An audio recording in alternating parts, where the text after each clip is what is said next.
All right, ladies and gentlemen, we are live here, okay, on this March 3rd. Wow, it's already March. Is anybody else like shocked by that other than me? So we're 2/3 of the way through the first quarter. Hopefully you're doing what you're supposed to be doing. Today we are very fortunate from the Summerlin campus. Summerlin, I can talk, Summerlin campus. We have Mr. Gustavo Chavez. Gustavo, please hit *6 on your phone, and then we can hear you because you will unmutify.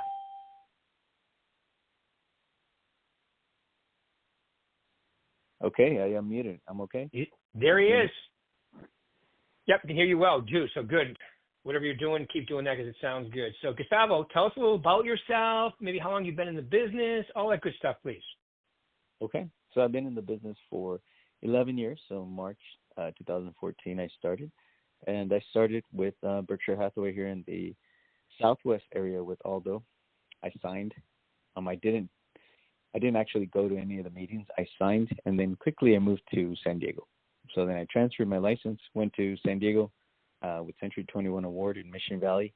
I was there for about 1.5 years, close to 2 years. And then I moved back. And when I moved back, I quickly hung my license in the Summerlin office with Walt Nabla and Haiti Kasama. So then I've been there, and we moved over to the new Summerlin office, and I've been with them ever since. So 11 years. That's awesome. It's gone by quick. Yep. That's awesome. Yeah, the Vegas market is a little different than the San Diego market, isn't it? Yeah, it's different. It's different. I mean, I thought San Diego would be packed with traffic, but it flows really nice. It's really nice out there. It moves quickly. I still have good connections out there, so I still stay in touch. Still doing business occasionally with folks out there that buy here, and then also they have work that needs to be done in San Diego, so I'll reach out to somebody out there and do a referral. And right now, fortunately, that's something that's happening, and looking forward to that. Yep. Awesome. Well, that's good stuff. Yeah, keep those contacts going. And I remember when we met over at the old Summerlin office, like you said, with Walt and Haiti, and you were trying to get it into gear at that point. That was a long time ago. That might have been like 9 years ago. And you definitely got it into gear. Tell them how you got it into gear with starting out with doing like massive open houses and things, so they get an idea of how you got into gear. Yeah. So for me, I'm more of a physical worker, I guess. I prefer to move rocks. I don't like to be on the computer. I was in restaurants for a long time as a waiter, so I like physical work. Unfortunately, I can't do it as much anymore. I think I've just gotten a little lazy. But before, what I did is I had my wife help me with the signs. I picked up a bunch of signs from around the office. A lot of folks were retiring, so I was buying up signs for cheap, lock boxes for cheap, and then we were spray painting them in the garage, and then my wife was putting on the logos on them, or the sign, piece to it. And I have a truck, so we threw all the signs in the back, tablecloth, chair, my computer, and I'd print stuff out at the office, and I would call folks on Sunday, and not just from our office, from other offices. I would ask them if it was okay if I could host an open house for them.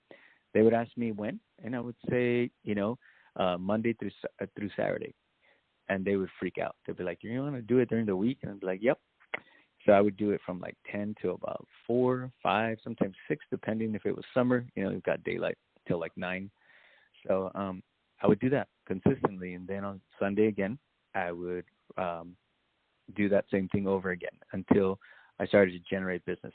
I planned to do this for a year, but over probably 2-3 months, I just started getting really busy because folks, with that many open houses a week, I mean, that was like, in that many hours, you got maybe one person one day, right? And then some days you'd get 20 people, 30 people, just depending on the area you're in and the traffic that would come in. And so within the next couple of months, I mean, I did the follow-ups and I kept doing the open houses. They essentially became my office. So I got to do my work there, did my follow-ups, and then it just got busy. So you would pick vacant properties for the most part, right? Yeah, all vacant properties. I didn't do the ones that were occupied, but vacant properties, I preferred single stories at minimum 3 bedrooms. I would go after 3-car garages if they had them, and then areas that didn't have an HOA. So for me, it was really easy to pick those at that time. There was a lot more vacant properties. I feel like there was a lot more investors that were unloading properties at the time, and maybe people that were moving too, but there was a lot more vacant properties. Right. Yeah. Very true. Very true. Yeah. And you got your, and then after, like, if I remember correctly, it was like 4 to 6 months, you guys got so busy that you started doing a little less open houses and just started working with the clients that you started creating. So your total proactive activities, creating business, was doing massive open houses. Yeah, that was it. It was pretty simple. It was like a real simple plan was just to not spend the time in the office. I mean, I would go to the meeting and then I would rush out to do my open house. I'd always be in the office to pick up the balloons because I always put balloons out. And it was, man, that was the most terrifying thing to do was, first of all, to fill them up because they pop, and then to drag them downstairs through those doors and, like, please don't pop, and then put them in your truck and be driving around. Well, you have like 25 balloons in your car and they're like rubbing up against your head and it's hot. So I've got the air conditioner on. I'm thinking, please don't pop. And then one of them would pop and it's just like the worst. I hated doing that, but that's what I did, because the balloons, people would see them. And so, I would always ask, how'd you find me? And then people would say like, well, I saw the sign. I'd be like, great. Balloons still there? They'd be like, yeah, they're a little deflated, but they're still there. In the summer, they deflate quite quickly. Yeah. Yeah, I know. It's really hot. They don't last so long, but the rest of the time they're pretty good. Yeah. Summer, they and then the winds. I mean, it's just, I had to carry around sandbags. So I used a lot of work. It was a ton of work. But you kind of create a system, and then and then you're good. And then mapping things out, positioning them in the right area, trying to stay away from pedestrians because people kick them down. It's hilarious. I have stories of seeing kids like drop kick my signs, roundhouse them, like it's just crazy. I've seen them. They have some pretty funny ones, but yeah, I just kept it simple. It was just open house after open house, and then it just helped me really have a conversation with folks. And being at a house for a week, you get to know the neighbors in the neighborhood, the traffic flow. You get to know a lot more than if you just did it once and then you never did it again. So for me, that was really important because now I was like the neighborhood expert in a week. Yep. So that worked. It's funny too because I have a couple of agents, well, right here in Las Vegas, but also in Arizona, California. They all, top producers, and it's amazing how many people started their career just like you just did, getting massive open houses, vacant property. It's basically your office, like you said, Monday through Saturday. Right. And you're just running out of there every day. Everybody gets to know you. You can even go knock the neighborhood, invite the neighbors. There's all kinds of things that you can do. And it's just a really good way to get into, especially the people that don't like the phone. Like you said, you're a get out there and move the rocks type person, which I love. And getting out there and being out there with, all the traffic, I think is a great idea. It worked. Yeah, it sure did. And then you started doing business and you started doing other things. And tell them a little about now. Like I know you guys are involved in Airbnbs, and that's pretty cool. And you guys, and I have an agent in Arizona that does the same thing, but he actually manages them as well. But give an idea of what you did next and how you got involved with Airbnbs. Yeah, so we had our small little house that we bought, and my wife and I we cleaned it up. Like we went and rented the little carpet cleaner at Albertsons, I think it's Smith's, and washed the carpets. Stained the cabinets. My wife had a great idea that it was going to take a couple of days to stain this cabinet, and it took us like a month. So we worked on this house forever, and we cleaned it up, and it was a house that nobody really. It was a time 2017 where houses were kind of going pretty quickly, but you were still paying above appraisal. The house prices weren't that expensive, but everybody thought they were, so we ended up picking up this little house, and then we had a roommate. We didn't have any kids yet, so we had a roommate, and we're like, let's do this for a year. So our roommate was paying like half the mortgage, and so we were saving, And then, I had a client who was buying up homes to rent them, and I was picking his brain like, what do you look for? Because he'd been doing it for a long time, and he kept telling me, well, I look for parking, make sure that there's plenty of parking. I look for this, I look for that, and so I started looking for one, and I found a home in Henderson, and it was the ugly house on the block. It was terrible. I mean, the backyard, front yard, interior of the home was terrible, everything. So nobody wanted to buy this house. It'd been on the market for like a month, and that was unusual. So, so we ended up buying that house, and we ended up doing a lease with our current house, and we were able to, move over to this next house for only 5% down, right? So we were taking advantage of that. And my wife was pregnant at the time. So there she is scrubbing the floors at like 7 months pregnant. I come home, and so once our daughter was born in October, this was October 2000, I want to say 2019. Yeah, 2019. I should know that, right? Because she's going to turn 6 this year. That's crazy. So we got a letter from the city of Henderson, and they said, hey, if you want to apply for a short-term license, our openings are from this date to this date, and there's limited, licenses we're going to give out. So my wife and I had, we had gone to Airbnbs before, short-term rentals, and we liked them, but we didn't know anything about it. So we said, well, let's go ahead and do this, and we debated for a really long time, like what happens if they destroy the house, all of the what ifs, right? So I'm a numbers guy, and I was like, well, here's our mortgage, and in a year span, this is how much we can lose. It's not a lot of money. Seems like a lot of money, but it's not a lot. We can make this up, and if we fail at it, we fail at it. So we decided to do that. So we furnished the place, got all ready, took the pictures, did all the licensing, and we put it up on the market. We were looking for another house. 2020, March 26th, I think, was when they shut down for COVID.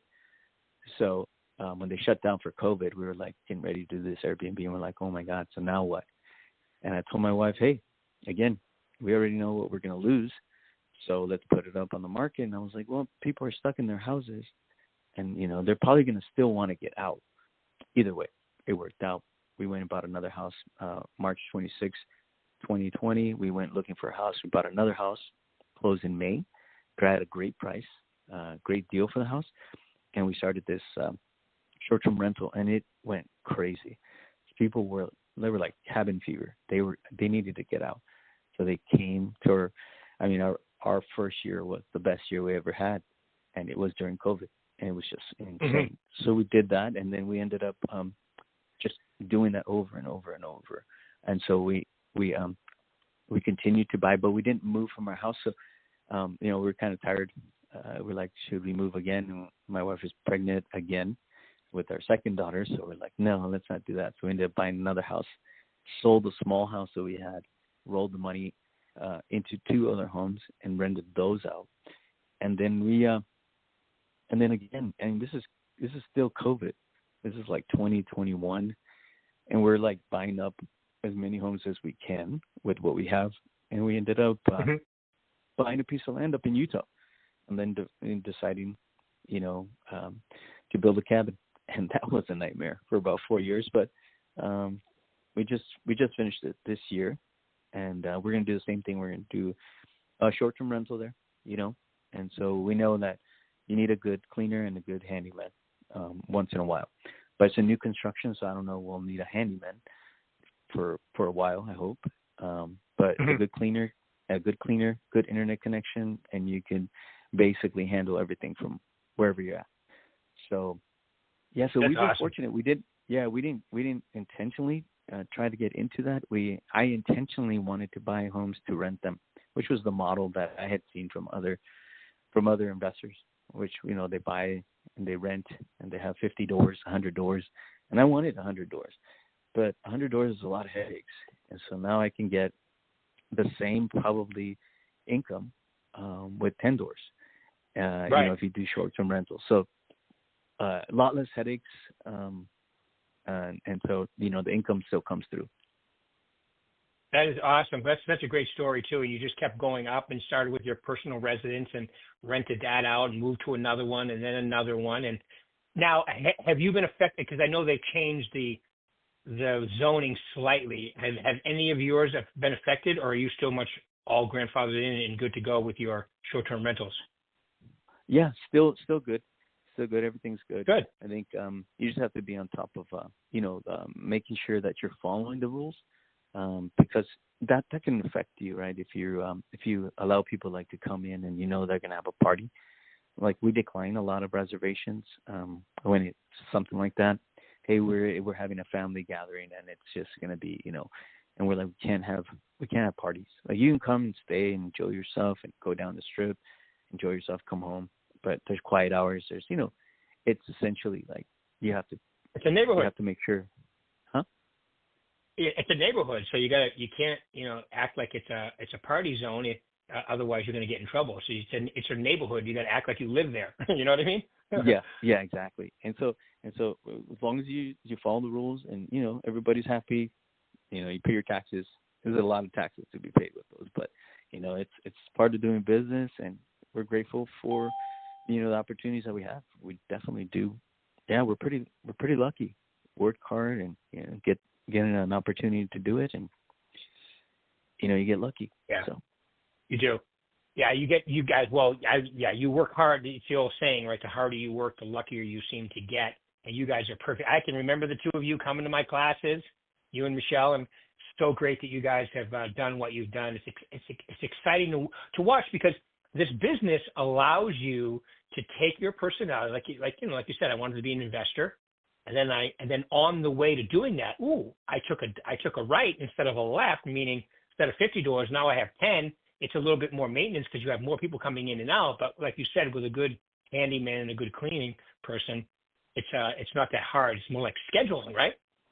Mm-hmm. Yeah, and you know what? And my wife does that, and she's great at scheduling and handling like any sort of conflicts or any sort of needs, right? And she anticipates. We both come from the restaurant business, so anticipating people's needs before they need them, it's like perfect, right? Because they feel well taken care of, and we've got great reviews, and so it's she handles that part of it, and I just go out and just, like I said, I just move rocks, and I like doing that. You're the rock mover. Uh-huh. You're the rock mover. She just tells you what to do when you go out and do it. It's perfect. Yeah, that's it. There's a word for that. What's it? Oh yeah, it's called marriage. Yeah. I'm only serious. All right. So just because I'm curious, listening to you here, Gustavo, what is your rate of occupancy versus like if you take all your properties and add them together, how many weeks of the year are you occupied versus not, or do you keep track of that? We do. Now we can kind of forecast because we've had about 5 years that we've been doing that. It's coming, I think, onto this. Yeah, 5 years. So we can kind of forecast now. We can look back prior years and say, oh, these months are really slow. These months are super busy. So, but things are always evolving, right? So, I mean, rate of occupancy, I would say somewhere in between the 50 and 60%, somewhere around there. If you averaged it up, some months it's 75, 80%. Sometimes it's 100% occupancy because you get these groups that come in and they stay for a month, and then they need another month. Right. Then insurance companies will send you somebody whose house just flooded and they need to stay. And so, sometimes those rates are always changing depending on what's happening. But I would say on average between 50 and 60%. So, 18 days out of the month is normal. 18 months at the prices that you give sometimes in summer, you do well, and it's with all the events, I would consistent. imagine too, like when the Cowboys come to town and the F1 and football season, I would assume those are probably the busiest, huh? Yeah, and it's interesting because like in real estate, when you price a home, right, you look at the competition and you look at price and amenities, right? So they always tell you that I think it's Mike Ferry who said, like, when you're sitting down and doing your listing presentation, you say, Mr. Seller, like, your competition has a pool. Are you going to add a pool? And they're like, no. Okay, well, now we need to focus on the price, right? And so right. it's so we, when it's low, we look at our competition and we see what the pricing is and what their amenities are, right? So you have to stay on top of that, and that keeps you full. That keeps you busy because you're not just kind of sitting by and letting it just kind of do its thing. You're working it, and when you do that, right, you don't miss out because maybe you're undercutting yourself one month if you don't stay on top of it. So it's a business, so you have to stay on top of it and work it. right. Cool. Great. All right. So my favorite question. So you've been doing this now for, like you said, for quite a while, and you took your own route and how to do it, which I think is great. So top 3 things to be successful in this business, however you do it. What would you say the top 3 things they should focus on? I've been thinking about this a lot because I have my kids now, and I've got all business, and you always want more. But I think you have to be grateful for what you have. I think you have to start with that, right? Whatever you believe in, I think like you have to focus on that. So whether it's your faith or whether it's your family, whatever, just be grateful for what you have because you only get one day at a time. And so if you're grateful that morning when you wake up and you've got heat and you got a cup of coffee and you've got clothes, I think when you start that way, I think you have a good day, right? And I think that's going to resonate and it's going to shine off of you into somebody who might not be having a good day, and you strike up a conversation and then opportunity strikes, right? And it's not because you're looking for it. It's just that's how things work. And so being grateful, I think, is number 1. I think you have to start there. And then number 2 is probably just be patient, right? And don't try to rush it because you're not going to get everything done in one day. Again, you only get one day. You can only do what you can do for that day. So just be patient, right? And so those things you have to just be patient, and things are going to come. And I like that. Anyways, you don't want life to go too fast because then you're going to turn around and it's like, oh, it's all done. So just be patient, and I guess the last one I probably should have started with somewhere in between the grateful and be patient. It's just, love the people around you. Like, take care of them. Love them first. Be like a servant, serve others. And I think all of those things, I don't know which one comes first. Maybe faith comes first, love comes first. But if you do those things, I think business is going to come. It's so funny because people want to do business with people they like. And a lot of times, I get it all mixed up. It's like, I got to be the smartest. I got to know more. I got to dress the sharpest. I got to, whatever it may be. And it's funny, but most people that want to do business, they don't really care about that. They want to be heard. They want to be seen, and they want somebody to make them feel good. And, sometimes you're just that person for people. And it's like, why? Yeah. Why'd you choose me? I'm not the smartest or the tallest or the most handsome. Like, why would you choose me? And they're like, well, I just had a good feeling about you, Yeah. And so I think that makes sense. I think that makes sense to me. So I would go back and do it a little bit more with humility, I think, and just a little more of that. And if I could do that for the rest of my life now, I'd have a phenomenal marriage, have great kids, be a good father. And I'd be happy with what I have. And I know, that's okay. I wouldn't go crazy trying to do everything more, like I've always thought. But, so those are my 3 things. Well, I think that's the 3 things you mentioned. Okay, first off, not many people mention. Okay, I think it's great. I think absolutely gratitude to me. Anytime I'm even starting to have a bad day, I immediately get into gratitude and everything seems better. Okay, love the people around you and treat them like gold. I mean, that's the way you should treat all your relationships and your clients and customers. And I think that's why you get repeat and referral, Gustavo, because of the way you think. And be patient. My little joke is be patient or you'll become one. A patient. And right. So, I agree with those 100%. But the great thing about them is they're not typical a lot of times for a person who's a great salesperson. So I like them a lot because I think they're absolutely critical, and not many people mention them as much as they should. Yeah, I appreciate that, Rick. Yeah, because like I said, I'm a rock mover. I've always been somebody who worked physically, even as a child. My parents, always taught me the value of hard work. The value of it is when you're really tired and you sit down and have some food. It's like, oh, it's the best food you've ever had. It could be whatever is put in front of you, But yeah, it's sense of like fulfillment. It just and that is hard to come by. That is hard to come by because yeah, sales. Nobody likes a salesperson. It's like, oh God, here comes this guy again talking about real estate, and it's like it's hard to overcome that. But I think I over time, I'm 49 years old. I'm not like at the end of my life or at the beginning, but yeah, definitely want to enjoy it and have fun with it, and so appreciate that, man. Absolutely, man.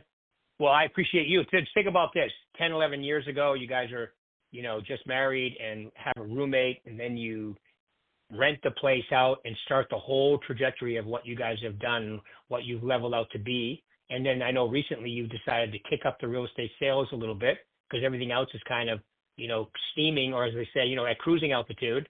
So congratulations, my man. It's been fun to work with you the whole time as well.